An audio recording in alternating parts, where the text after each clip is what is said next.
வணக்கம் நண்பர்களே. இந்த வீடியோவில் நம்ம என்ன பார்க்க போகிறோம் அப்படின்னா நம்ம எல்லாருக்குமே ஒரு ஆசை இருக்கும். ஒன்று ட்ரோன் வாங்கியிருப்போம், இல்லை ட்ரோன் வாங்கலான்னு பிளான் வச்சுருப்போம், இல்லை என்னென்னமோ நினச்சிருப்போம். ட்ரோனுன்றது நமக்கு இப்போ வரைக்கும் நிறைய பேர் பொம்மை தான், இல்லை ஒரு டாய் அப்படின்ற மாதிரியும் நம்ம கேட்டகரைஸ் பண்ணி வச்சுருக்கோம். இருந்தாலும் நிறைய பேர் ட்ரோன் வாங்கியிருக்கீங்க, நானும் வச்சுருக்கேன். நிறைய பேர் என் சேனல் பார்க்குறவங்களும் வச்சுருப்பீங்க, இல்லை சர்ச் பண்ணியிருப்பீங்க. கண்டிப்பாக ட்ரோன் வாங்குறதுக்காக சர்ச் பண்ணும்போது இந்த வீடியோ பார்த்துருக்கீங்க அப்படின்னா ட்ரோன் வாங்குறதுக்கு முன்னாடி do's and don'ts regarding operations of RPAs அப்படின்ற இந்த பேஜ் நான் லிங்க்கில் கொடுக்குறேன். இது ஒரு கவர்மெண்ட் வெப்சைட். டிஜிட்டல் ஸ்கை அப்படின்றது கவர்மெண்ட்டோட அஃபிஷியல் வெப்சைட். எதுக்காகன்னு பார்த்தீங்கன்னா, இந்த மாதிரி drones, UAV, unmanned aerial vehicles, அப்புறம் அந்த மாதிரி ட்ரோன்ஸ், அதுக்கெலாம் என்ன மாதிரி ட்ரோன்ஸ், எதை எப்படி ஆப்ரேட் பண்ணோம் அப்படின்றதெல்லாம் அவங்க ஒரு டிப்ஸு, அப்புறமா இன்ஸ்ட்ரக்ஷன்ஸ் அதெல்லாம் கொடுத்துருப்பாங்க. அதை தான் இந்த வீடியோவில் பார்க்க போகிறோம், தெளிவாக பார்க்க போகிறோம். ஏன்னா நிறைய பேருக்கு இது தெரியாது, கொஞ்சம் கம்மியான பேருக்கு தான் இது தெரியும். இந்த மாதிரி ஒரு வெப்சைட்டில் அதாவது இந்த பாயிண்ட்ஸ்லாம் இருக்குது, இதெல்லாம் ஃபாலோ பண்ணணும், இல்லை இதெல்லாம் டிப்ஸ்ன்னு கூட சொல்லியிருக்காங்க இதுலேயே. அதெல்லாம் நான் இப்போ இதில் இங்கிலீஷில் இருக்குது, இதை நான் உங்களுக்கு தமிழ் அப்படியே சொல்ல போகிறேன். இங்கிலீஷ்லேயே இருக்க சில டேர்ம்ஸ்லாம் கொஞ்சம் புதுசாக இருந்தது, அதெல்லாம் நான் கூகுளில் சர்ச் பண்ணி அது தமிழில் இப்போ நான் சொல்ல போகிறேன். அதுக்கு முன்னாடி இந்த சேனலுக்கு சப்ஸ்கிரைப் பண்ணல அப்படின்னா சப்ஸ்கிரைப் பண்ணிக்கோங்க. கூடவே இருக்க அந்த பெல் ஐக்கனும் ப்ரெஸ் பண்ணிக்கோங்க. அப்போ தான் நான் போட்ட வீடியோஸ் உங்களுக்கு கண்டினியூஸாக வரும். ஓகே, இப்போ பார்க்கலாம். இது பாருங்கள், நான் ஃபஸ்ட்டு படிக்கிறேன் இந்த பேரா. Do and don'ts regarding operations of RPAs, unmanned aircraft system, UAS, remotely piloted aircraft system, RPAs, commonly known as drones, UAV, is a new addition to the aviator sector. This technology has promising effect on economic growth of India, both manufacturing and service industry அப்படின்னு சொல்லியிருக்காங்க. நம்ம இந்த வெப்சைட்டில் மோஸ்ட்டாக பார்த்தீங்கன்னா drones அப்படின்ற வார்த்தை ரொம்ப ரேராக தான் யூஸ் பண்ணியிருப்பாங்க. நம்ம தான் காமனாக ட்ரோன்ஸ் அப்படின்னு யூஸ் பண்ணுவோம். ஏன்னு பார்த்தீங்கன்னா, ஏன்னா ட்ரோன்ஸ்னு சொன்னாவே அது ஒரு குறிப்பிட்ட ஒரு ஏர்க்ராஃப்டை மட்டும் சொல்கிற மாதிரி இருக்குது. அப்படின்றதால இவங்க காமனாக என்ன சொல்லுவாங்கன்னு பார்த்தீங்கன்னா, அன்மேண்ட் ஏர்க்ராஃப்ட் சிஸ்டம், இல்லைனா UAV, அன்மேண்ட் ஏரியல் வெஹிக்கிள், இல்லைனா ரிமோட்லி பைலட்டட் ஏர்க்ராஃப்ட் சிஸ்டம். இது ஒரு ஏவியேஷன் செக்டாரில் ஒரு புது டேர்ம், அதாவது புது டெக்னாலஜி.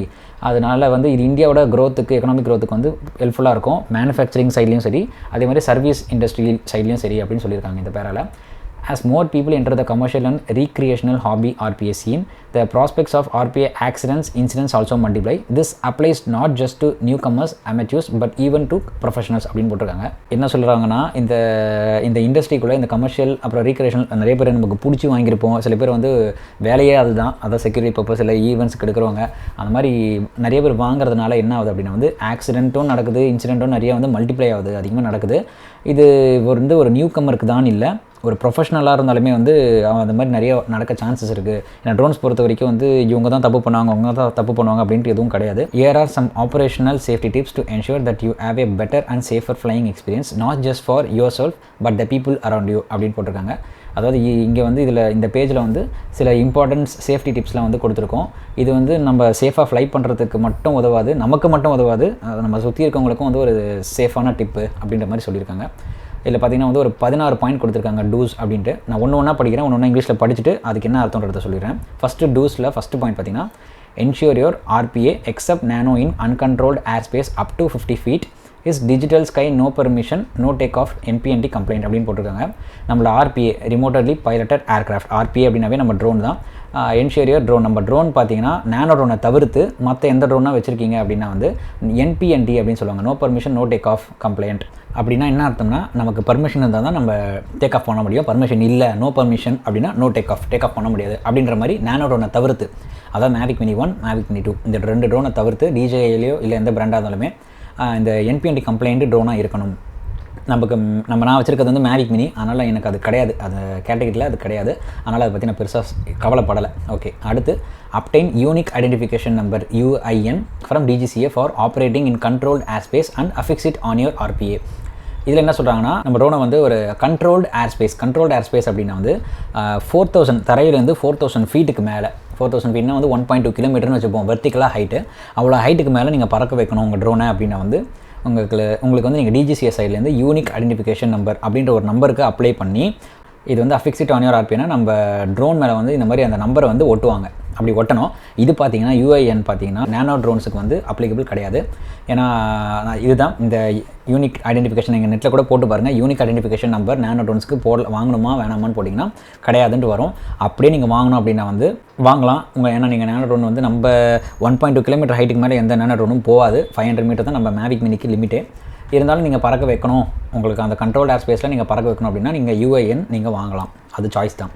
இப்போ அடுத்த point, obtain unmanned aircraft operator permit UAOP if applicable from DGCA for commercial operations and keep it handy. இதுக்கு என்ன அர்த்தம்னா வந்து அதே தான், applicable from DGCA for commercial ஆப்ரேஷனுக்கு நீங்கள் வச்சுருக்கீங்க. அதாவது இப்போ ஒரு ஈவெண்ட்டுக்கு எடுக்கிறாங்க, இல்லை வந்து அது ட்ரோன் தான் அவங்களோட சினிமாக்கோ எதுக்கோ ஒன்று எடுக்கிறாங்க அப்படின்னா வந்து ட்ரோன்ஸை அவங்க வந்து இந்த மாதிரி ஒரு UAOP அப்படின்ற ஒரு பர்மிட்டு அது வந்து நீங்கள் அப்ளை பண்ணி வாங்கிக்கலாம். இதுவும் நேனோ ட்ரோன்ஸுக்கு அப்ளிகபிள் கிடையாது, நேனோ ட்ரோன்ஸுக்கு வாங்கணும்னு அவசியம் கிடையாது. அதுதான் ஒரு அட்வான்டேஜ் நேனோ ட்ரோன்ஸுக்கு. இது நீங்கள் நெட்டில் சர்ச் பண்ணி பாருங்கள், unmanned aircraft operator permit nano drones வேணுமா வேணாமான்னு போட்டு பாருங்கள். கண்டிப்பாக வேணும்னு தான் சொல்லும். நானும் சர்ச் பண்ணிட்டு தான் நான் இதெல்லாம் சொல்கிறேன். ஓகே, அடுத்த point, obtained permission before each flight through digital sky platform அப்படின்னு போட்டிருக்கு. இதுவும் பார்த்தீங்கன்னா வந்து நேனோ ட்ரோனுக்கு அப்ளிகபிள் கிடையாது. அடுத்து, ensure RPA is in good condition, not damage and fit for flying safely அப்படின்னு. இது நார்மல் தான், நம்ம நார்மல் ப்ரீ ஃப்ளைட் செக் பண்ணுவோம் பார்த்தீங்களா, ட்ரோன் கரெக்டாக இருக்கா, நல்லா இருக்கா, ப்ரொப்பலர் அப்புறம் அதோட பாடி கிம்பிள் எல்லாம் கரெக்டாக இருக்கா, பறக்கிறதுக்கு அளவுக்கு எல்லாருக்கும் சேஃபாக இருக்கிற அளவுக்கு இருக்கா அப்படின்ட்டு நம்ம செக் பண்ணிட்டு தான் பறக்க வைப்போம். இது ஒரு நார்மல் பாயிண்ட் தான். அடுத்த point, keep an eye on interference. Interference can be from mobile device or blockage of signals. To watch out when flying your RPA அப்படின்னு சொல்லியிருக்காங்க. இன்டர்ஃபரன்ஸ்னால் நிறைய பேருக்கு தெரியும். இன்டர்ஃபரன்ஸ்னால் சிக்னல், நம்ம ட்ரோன் என்ன பார்க்குதுன்றது நம்ம ஃபோனுக்கு லைவாக வரும் வீடியோவாக. நம்ம மேவிக் மினி அப்புறம் DJI ட்ரோன்ஸில் எல்லாமே அப்படி தான் வரும், லைவ் ஃபீடு வரும். அது வந்து சரியாக வரல அப்படின்னா வந்து இன்டர்ஃபரன்ஸ்னு அர்த்தம். இன்டர்ஃபரன்ஸ் ஆகுது, அதாவது சிக்னல் சரியாக கிடைக்கல அப்படின்னு அர்த்தம். அதுக்கு இன்டர்ஃபரன்ஸ்னு சொல்லுவாங்க.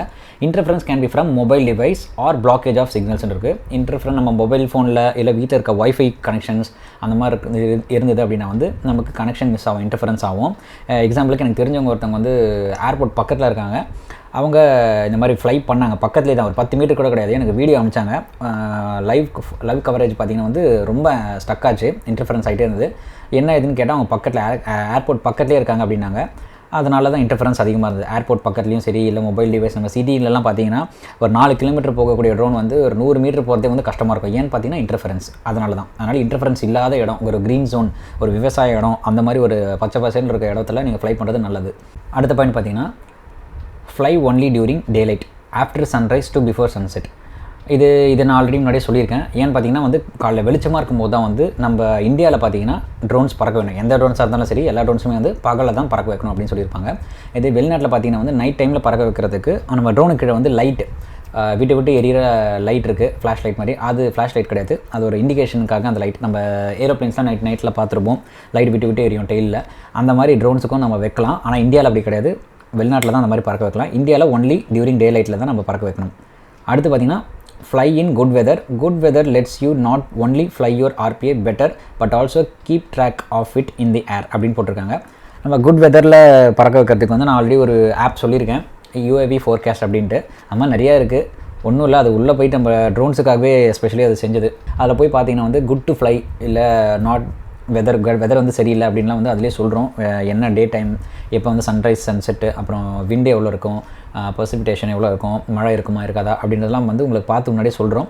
அந்த மாதிரி ஆப் வந்து சஜஸ்ட் பண்ணுங்கள். அந்த ஆப்போட லிங்க்கும் நான் டிஸ்கிரிப்ஷனில் கொடுக்குறேன், உங்களுக்கு யூஸ்ஃபுல்லாக இருக்கும். அடுத்த பாயிண்ட் பார்த்தீங்கன்னா fly in visual line of sight VLOS always be within usual range of your RPA அப்படின்னு சொல்லியிருக்காங்க. இது எல்லா ட்ரோனுக்குமே பொருந்தும். என்னென்னா VLOS விஷுவல் லைன் ஆஃப் சைட்னா நம்ம கண்ணுக்கு தெரிகிற தூரம் வரைக்கும் தான் ட்ரோனை ஆப்ரேட் பண்ணணும். இது ரொம்ப தூரம் போகக்கூடாது. அதில் என் ட்ரோனில் வந்து 4 கிலோமீட்டர் 10 கிலோமீட்டர்னு போட்டிருந்தாலும் அது ஒரு சிக்னல் நல்லா வரும் அப்படின்னு சொல்கிறதுக்காக தானே தவிர நம்ம கவர்மெண்ட் ரூல்ஸ் படி தான் நம்ம நடந்துக்கிறோம். Fly in visual line of sight VLOS கண்ணுக்கு தெரிகிற தூரம் வரைக்கும் தான் நம்ம ஃப்ளைட்டை வந்து ஆப்ரேட் பண்ணணும். அடுத்து, follow flying guidelines. Do your homework before spending the considerable money of a RPA. Make sure you clearly understand all operational and regulatory aspects அப்படின்னு போட்டிருக்காங்க. நீங்கள் ஒரு ட்ரோன் வாங்குறதுக்கு முன்னாடி எல்லாமே நம்ம கவர்மெண்ட் ரூல்ஸ் என்ன இருக்குது, அப்புறம் எவ்வளோ ஸ்பெண்ட் பண்ணுறோம் அப்படின்றதெல்லாம் வந்து நல்லா தெளிவாக அண்டர்ஸ்டாண்ட் பண்ணி கவர்மெண்ட் ரெகுலேஷன்ஸ் என்னென்ன இருக்குது அப்படின்றதெல்லாம் பார்த்து ஸ்பெண்ட் பண்ணுங்கள் அப்படின்னு சொல்லியிருக்காங்க. நமக்கு என்ன தேவைப்படும் அப்படின்னு நமக்கு தெரியும், அதெல்லாம் தேவையாக இருக்கா, அவ்வளோ பட்ஜெட்டை வருதா அப்படின்றதெல்லாம் பார்த்து வாங்க அப்படின்னு சொல்லியிருக்காங்க. Be aware of air space restrictions /no RPA zones அப்படின்னு போட்டிருக்காங்க. நம்ம ஊரில் வந்து நிறைய பேர் ட்ரோன்ஸ் வச்சிருக்க மாட்டாங்க. அதனால் இந்த RPA zones no RPA zonesனு அதிகமாக நம்ம இந்த ஸ்டிக்கர், இந்த போர்டு வந்து நம்ம அதிகமாக பார்த்துருக்க மாட்டோம். வெளிநாட்டுங்களில் நிறையா இருக்கும். ஏர் ஸ்பேஸ் ரெஸ்ட்ரிக்ஷன்ஸ் அப்படின்னா வந்து வெறும் நம்ம ஏர்போர்ட் மட்டும் இல்லை, ஒரு கவர்மெண்ட்டோட ஏதாவது மிலிட்ரியோட ஏர் ஸ்பேஸாக இருக்கலாம், இல்லை வந்து 4000 ஃபீட்டுக்கு மேலே போனாவே வந்து கண்ட்ரோல் ஏர் ஸ்பேஸ் தான். அந்த மாதிரி இடத்துல வந்து நீங்கள் பறக்க வைக்கக்கூடாது. அடுத்த point, to stay away from airports and heliports. நம்ம அதான் ஏர்போர்ட் சுற்றி இருக்க ஒரு 5 கிலோமீட்டர் தள்ளி தான் நம்ம பறக்க வைக்கணும். ஏர்போர்ட்ஸ் இருக்க ரேடியஸில் இருக்க 5 கிலோமீட்டரில் நம்ம பண்ணக்கூடாது, பறக்க வைக்கக்கூடாது. ஏன்னு பார்த்தீங்கன்னா டேக் ஆஃப், நம்ம ட்ரோன்லாம் பார்த்தீங்கன்னா ஒரு ஹைட்டு வந்து 500 மீட்டர் வரைக்கும் போகக்கூடிய அளவுக்கு அதுக்கு கேப்பபிலிட்டி இருக்குது. இருந்தாலும் நம்ம ஒரு 200 மேலே போச்சுனாவே சிக்னல் கிடைக்காது, அது வேறு விஷயம். அதே மாதிரி ஏர்க்ராஃப்ட், ஏரோப்ளேன்ஸ் அதெல்லாம் பார்த்திங்கன்னா வந்து லேண்டிங் அப்போ பார்த்திங்கன்னா ஒரு 100 மீட்டர் 200 மீட்டர் அந்த ஹைட்டில் தான் இருக்கும். அந்த 5 கிலோமீட்டர் சரௌண்டிங்கில் பார்த்திங்கன்னா லேண்டிங்க்கு கொஞ்சம் கண்டிப்பாக வந்து அந்த ரன்வே தூரத்தில் பார்த்திங்கன்னா ஒரு 5 கிலோமீட்டர் முன்னாடியே வந்து கரெக்டாக கீழே இறங்க ஆரம்பிச்சிடும். கொஞ்சம் கொஞ்சமாக ஆல்டிடியூட் வந்து கம்மியாகிட்டே வரும். அந்த மாதிரி நேரத்தில் நம்ம தெரியாமல் ஒரு 100-200 மீட்டர் நம்ம பறக்க வச்சுருந்தோம் அப்படின்னா வந்து ஏர்க்ராஃப்ட்டில் மோதுறதுக்கு சான்சஸ் இருக்குது, ஆக்சிடென்ட்ஸ் நடக்க சான்ஸ் இருக்குது. அதனால தான் ஏர் ஸ்பேஸ் இல்லை ஏர்போர்ட், ஹெலிபோர்ட் அந்த மாதிரி பக்கத்தில் வந்து பறக்க வைக்கக்கூடாது அப்படின்னு சொல்கிறாங்க. அடுத்து ரெஸ்பெக்ட் ப்ரைவசி ஆஃப் பீப்புள். நம்ம ப்ரைவசி, நம்மளோட ப்ரைவசி வேறு, பீப்புள் நம்ம ட்ரோன் பறக்க வைக்கிறோன்னா அதில் கவர் ஆகிறவங்களுக்கு வந்து அதை பர்மிஷன் வாங்கணும். அதனால் முடிஞ்ச அளவுக்கு ஒரு தனியாக காலியான இடத்துல போய் பறக்க வைங்க. இதுதான் அந்த பாயிண்ட். அடுத்த point, keep local police informed about your RPA flying activity. If you are ever approached by police provide all requested information. இது பார்த்திங்கன்னா நீங்கள் எங்கே பறக்க வைக்கிறீங்களோ அங்கே வந்து உங்கள் லோக்கல் போலீஸுக்கு வந்து நீங்கள் இன்ஃபார்ம் பண்ணுற மாதிரி பார்த்துக்கோங்க. RPA நான் பார்த்திங்கன்னா நான் அப்படி தான் எனக்கு தெரிஞ்சவங்க இருக்காங்க போலீஸ், அவங்கக்கிட்ட நான் சொல்லிட்டு தான் நான் வந்து ஃப்ளை பண்ணுவேன் எப்போவும். If are ever approach by police provide all request information. இதுக்கு என்ன அர்த்தம் அப்படின்னா வந்து நீங்கள் அப்படியே உங்களை பிடிச்சாலும் நீங்கள் வந்து இந்த ட்ரோனோட இதுதான் உங்கள் ட்ரோன், அப்புறம் அந்த ட்ரோனுக்கான எவிடன்ஸ், அப்புறம் ரிக்வெஸ்ட் இன்ஃபர்மேஷன் அப்படின்னா கண்டிப்பாக இருக்க வேண்டிய ஒரு ட்ரோன் வச்சுருக்கீங்கன்னா அதுக்கு தேவையான டாக்குமெண்ட்ஸ் அதெல்லாம் வந்து கண்டிப்பாக வச்சுருக்கணும். எக்ஸாம்பிளுக்கு இந்த ரெஜிஸ்டர் பண்ணிக்கோங்க, இந்த DGCA வெப்சைட்டில் ரெஜிஸ்டர் பண்ணிக்கோங்க. நான் ஏற்கனவே ஒரு வீடியோ போட்டிருக்கேன், நீங்கள் அதை பார்க்கல அப்படின்னா வந்து நான் மேலே லிங்க் கொடுக்குறேன் ஐ பட்டனில், அப்படி இல்லை டிஸ்கிரிப்ஷனில் நான் லிங்க் கொடுக்குறேன், நீங்கள் அதை போய் பாருங்கள்.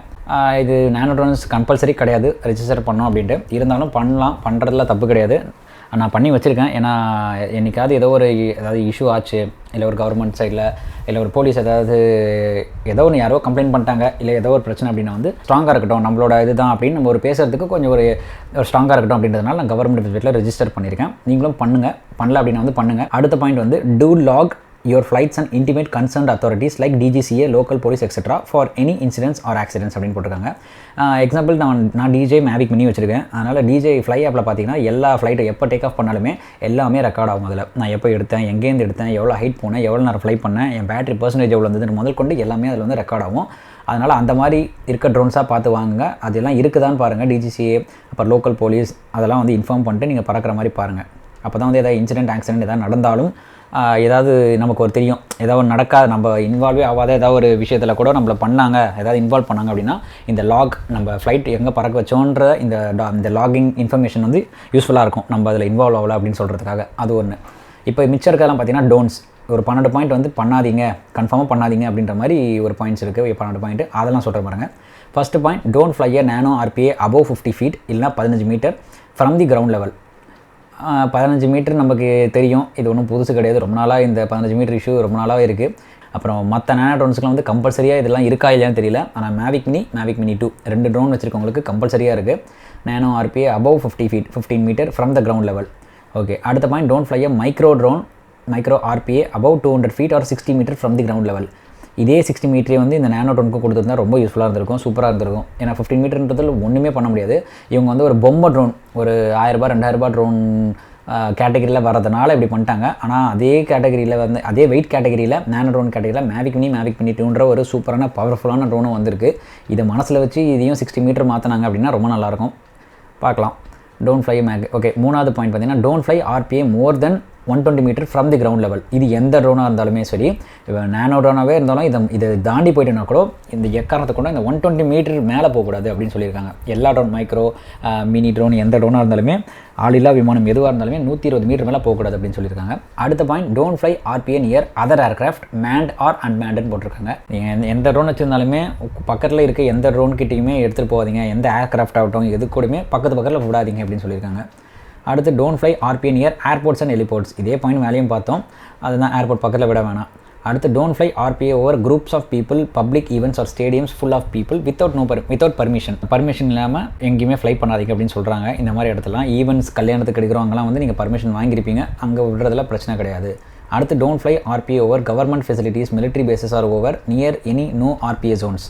அதே தான் கவர்மெண்ட் இடம்னா நீங்கள் வந்து மிலிட்ரி மட்டும் இல்லை, கவர்மெண்ட் ஆஃபீஸ் எதாக இருக்கட்டும், எதுவாக இருந்தாலுமே கவர்மெண்ட்டுக்கு சம்மந்தமான எந்த இடத்துலையுமே வந்து பர்மிஷன் இல்லாமல் விடாதீங்க. மிலிட்ரியிலலாம் வந்து பர்மிஷனே வாங்கினாலும் விடக்கூடாதுன்னு தான் இது. டோன்ட் ஃப்ளை, யூ கனாட் ஃப்ளைன்னு, அதான் டோன்ட் ஃப்ளைன்னு தான் போட்டிருக்காங்க.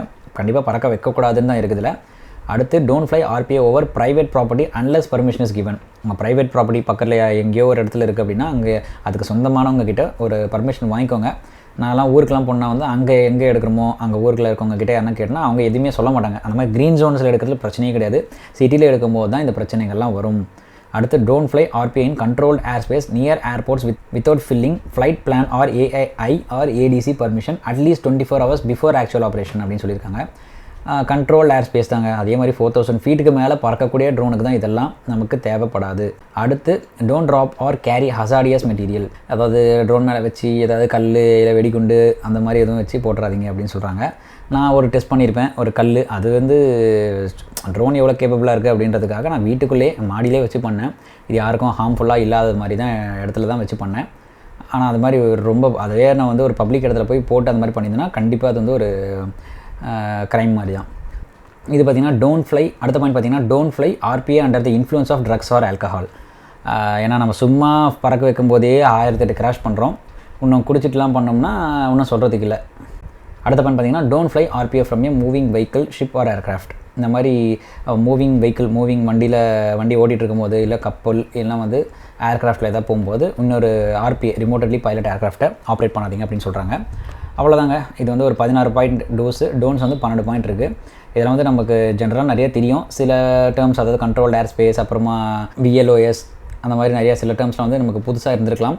இதெல்லாம் வந்து யாரும் உங்கள் ஃப்ரெண்ட்ஸ் ட்ரோன் வச்சுருக்காங்க அவங்களுக்கு இதெல்லாம் தெரியாது அப்படின்னா வந்து இந்த வீடியோ ஷேர் பண்ணுங்கள். இல்லை இந்த லிங்க் கூட நான் டிஸ்கிரிப்ஷனில் கொடுத்துருக்கேன். அந்த லிங்க் கூட ஷேர் பண்ணுங்கள். அவங்களை படித்து பார்க்க சொல்லுங்கள்.